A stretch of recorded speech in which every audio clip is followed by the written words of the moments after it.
Welcome viewers, all students और YouTube channel. आज हम बात करेंगे आज भी जेई नोटिफिकेशन की। लास्ट टाइम जो नोटिफिकेशन आई थी, एग्ज़ाम हुए थे 2019 में हुए थे। उसके बाद में अभी 2024 में ये नोटिफिकेशन आई है। उम्मीद है आपने ये एग्ज़ाम के लिए अप्लाई कर दिया होगा। ये जो नोटिफिकेशन है अपनी, इसका नंबर है CN03 CN032024। ठीक है, एप्लीकेशन डेट ये इसकी दी हुई है। ठीक है, अब इसमें है सबसे पहले कि पोस्ट कौन सी है।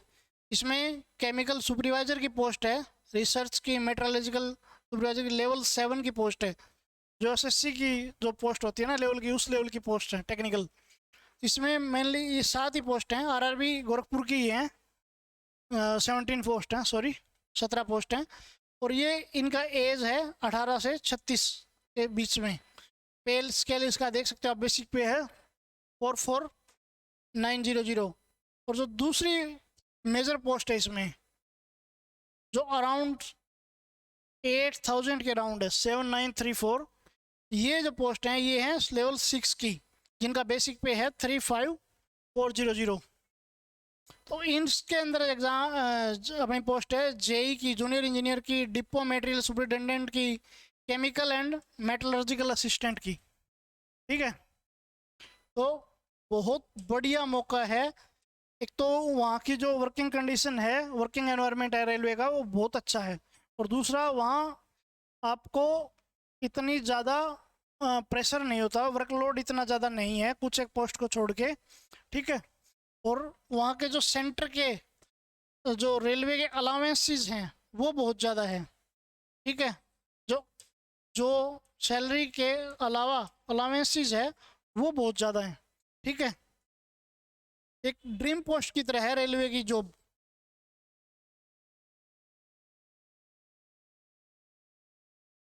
तो एलिजिबिलिटी क्या है इसकी, एज लिमिट इन्होंने बताया हुआ है कि 18 से जो 17 पोस्ट है उसके लिए तो 18 टू 33 ईयर्स का होना चाहिए। ठीक है, और इसके लिए भी 18 टू 33। और इसमें 3 साल का एज रिलैक्सेशन दिया गया है, तो 18 से 36 साल तक की एज इसमें वैलिड है, 18 टू 36 ईयर्स। ठीक है, और अदर जो कैटेगरीज को मिलता है एज रिलैक्सेशन, वो भी दिया गया है। जैसे SC ST को 5 साल का है, OBC को, नॉन क्रीमिलियर को 3 ईयर्स का है। ठीक है, एक्स सर्विसमैन को 3 ईयर्स का है। ठीक है, अनरिजर्व्ड का 3 ईयर्स का, OBC का 6 ईयर का। तो आप नोटिफिकेशन में देख लेंगे। अब आते हैं इसकी एजुकेशनल क्वालिफिकेशन पे। एजुकेशनल क्वालिफिकेशन क्या है इसकी? ठीक है, तो ग्रेजुएशन लेवल की पोस्ट हैं सारी की सारी। तो एजुकेशनल क्वालिफिकेशन क्या है कि टेक्निकल एजुकेशन जो भी एनेक्जर 1 में, एनेक्जर A में जो दिया गया है, जैसे डिग्री है, डिप्लोमा है जेई के लिए, और जो दूसरी पोस्ट है उनके लिए जो टेक्निकल डिग्रीज हैं वो आपकी होनी चाहिए एप्लीकेशन डेट से पहले। ठीक है, अब इनकी फ़ीस है, जो जनरल के लिए है वो 500 है। ठीक है, OBC के लिए 250 है, OBC SC ST एक्स-सर्विसमैन इनके लिए 250 है। जो 500 है ना, अगर आप पहला CBT 1 और CBT 2 दो एग्ज़ाम होंगे इसके, कंप्यूटर बेस्ड टेस्ट हैं।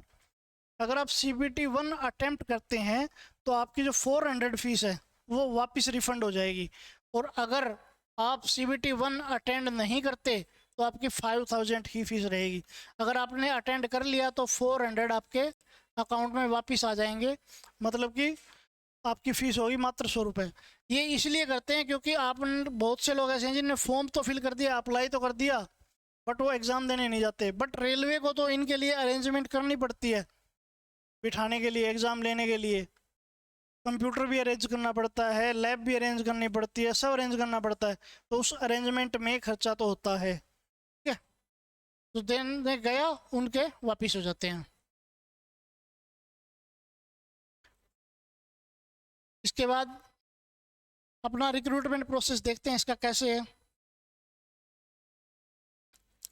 2 एग्ज़ाम होंगे, CBT 1 और CBT 2। रिक्रूटमेंट प्रोसेस की 4 स्टेज हैं।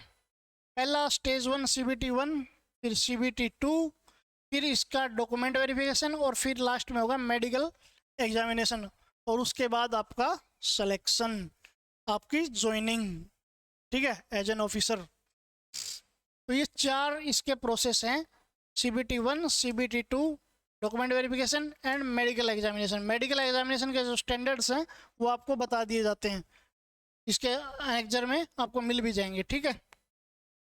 जो CBT 1 है वो पूरा का पूरा नॉन टेक्निकल है, उसमें टेक्निकल का कुछ नहीं है, पूरा का पूरा नॉन टेक्निकल है, ठीक है,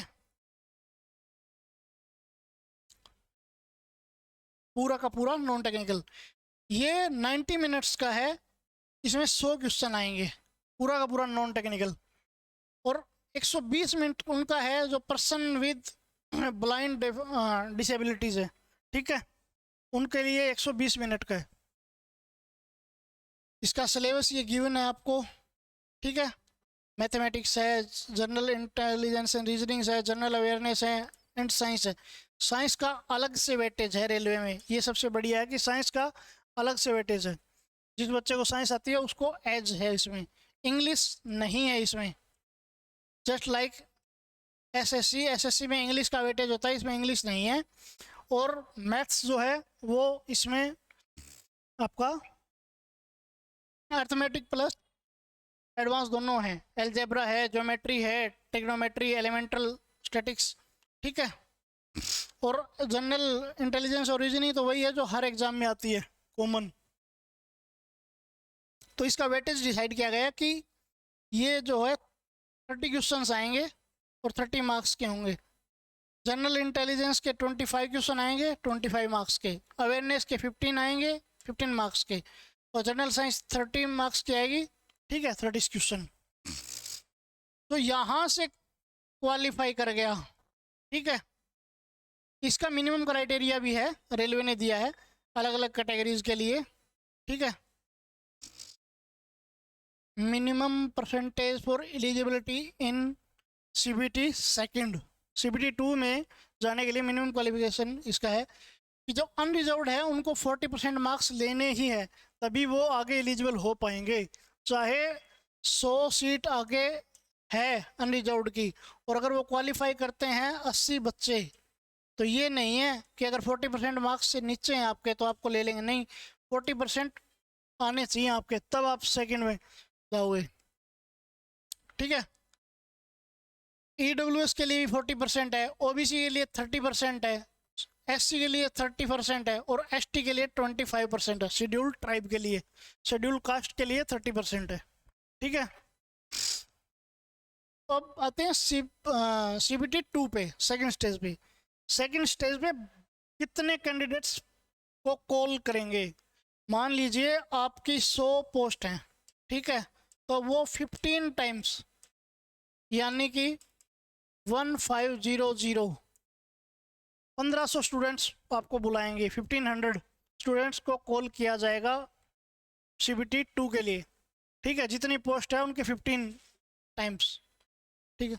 और उसका पैटर्न क्या रहेगा? उसका 120 मिनट्स का एग्ज़ाम होगा, 150 उसके क्वेश्चंस होंगे, और जो पर्सन विद ब्लाइंड डिसेबिलिटीज़ है उनका जो एग्ज़ाम होगा वो 160 मिनट्स का होगा, ठीक है।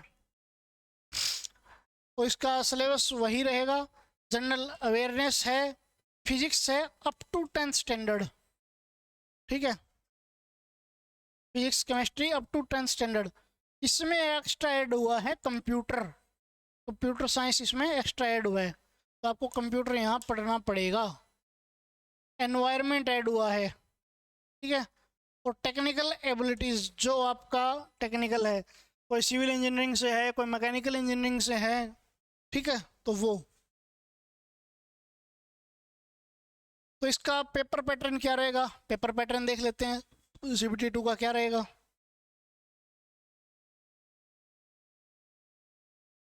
CBT 2 का पेपर पैटर्न ये रहेगा, जनरल अवेयरनेस है 15 मार्क्स की, 15 मार्क्स की ही फिजिक्स एंड केमिस्ट्री है, 10 मार्क्स 10 मार्क्स का है कंप्यूटर, 10 मार्क्स का है एनवायरनमेंट, और 100 मार्क्स का है टेक्निकल, और टोटल है 150 का टेक्निकल। इसमें जो इसको टेक्निकल में एज है वो बाजी मार जाएगा। बट ऐसा नहीं है कि टेक्निकल टेक्निकल से काम चलेगा, नॉन टेक भी पढ़ना पड़ेगा। वहाँ जाके रेलवेज में एक एक मार्क्स के ऊपर लड़ाई होती है, और इसमें दोनों में जो नेगेटिव मार्किंग है वो है 1/3। यानी कि 3 क्वेश्चन आपने गलत कर दिए तो आपका 1 मार्क्स गया, टाटा बाय बाय। ठीक है, वही। और सेकंड का भी इन्होंने वो दिया हुआ है कि मिनिमम पासिंग मार्क्स कितने होने चाहिए, 40 30 वही सेम है। उसके बाद में आपकी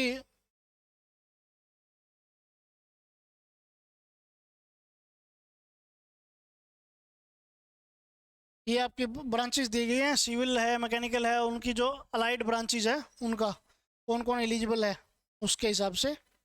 ठीक है, और फिर कॉन्सेप्ट है नॉर्मलाइजेशन ऑफ मार्क्स का। नॉर्मलाइजेशन ऑफ मार्क्स का मतलब कि मान लीजिए इसमें 1 लाख स्टूडेंट्स ने अप्लाई किया, उनकी 25-25 हज़ार स्टूडेंट्स की 4 शिफ्ट बनाई गई। ठीक है, एक शिफ्ट हार्ड है, दूसरी इजी है, तीसरी मॉडरेट है। ठीक है, तो सभी स्टूडेंट्स को इक्वल किया जाएगा उनके जो मार्क्स हैं। ठीक है, डिफ़िकल्टी लेवल के अकॉर्डिंग, तो उसको बोलते हैं नॉर्मलाइजेशन। वो रेलवे का अपना फार्मूला है, ये इसके हिसाब से करते हैं वो, just like Duckworth Louis method in cricket.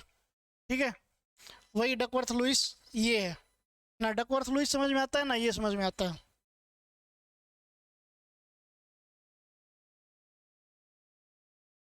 उसके बाद हम जो बैच लॉन्च करें हैं आरआरबी जेई के लिए सिविल इंजीनियरिंग का, उसका सिलेबस है ये।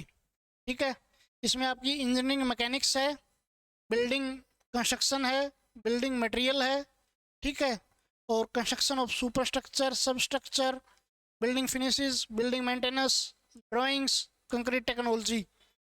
ठीक है, जो ये पोर्शन है ना, ये बिल्डिंग मटेरियल हमने स्टार्ट किया है, इसको छोड़ दो आप इंजीनियरिंग मैकेनिक्स को।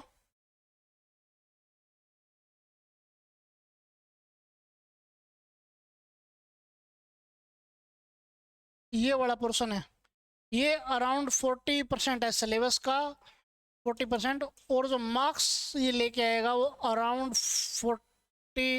50% इसमें से एग्ज़ाम बनेगा आपका, स्कोरिंग है। हमने अभी स्टार्ट कर रखा है बिल्डिंग मटेरियल कंक्रीट, इसमें हम सीमेंट पढ़ रहे हैं अभी। ठीक है, तो उसके बाद अपना है सर्वेइंग है, कैड है, कंप्यूटर एडेड डिज़ाइन। ठीक है, और जियोटेक सॉइल मैकेनिक्स है, हाइड्रोलिक्स है, इरिगेशन इंजीनियरिंग है, एयरपोर्ट है,